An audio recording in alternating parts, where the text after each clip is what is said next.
কিরে ভাই কি করিস? বসে আছি দেখো, তো এভাবে কেন বসে আছিস ভাই? তুমি আসবে বলে আচ্ছা তোর মন খারাপ কেন? একা একেলা মন, আরে ভাই আমি থাকতে তুই একা কিভাবে? তুই কে আমার আমি কে মানে?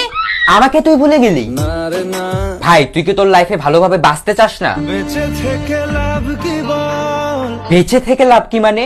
মরে গিয়ে তুই কি করবি? তারা হয়ে চলে যাব, হ্যাঁ আরো? পাখি হয়ে ধরা দেব, ভাই তুই চেষ্টাটা কি করছিস বলতো? তাকে আটকে রাখার চেষ্টা, ভাই দেখ যে চলে গেছে তার কথা ভেবে আর নিজের সময় নষ্ট করিস না, মুভ অন কর। না রে না, না মানে এভাবে তুই আর কতদিন থাকবি ভাই? জানি না যাব কদ্দূরে এখনো, ভাই আমি তোকে ভালো মতন বলছি তুই ওকে ভুলে যা, আমি ওর চেয়ে আরো অনেক ভালো মেয়ে তোকে এনে দেবো। লাগে না লাগে না। তাহলে এভাবেই থাক শালা, আমি চললাম।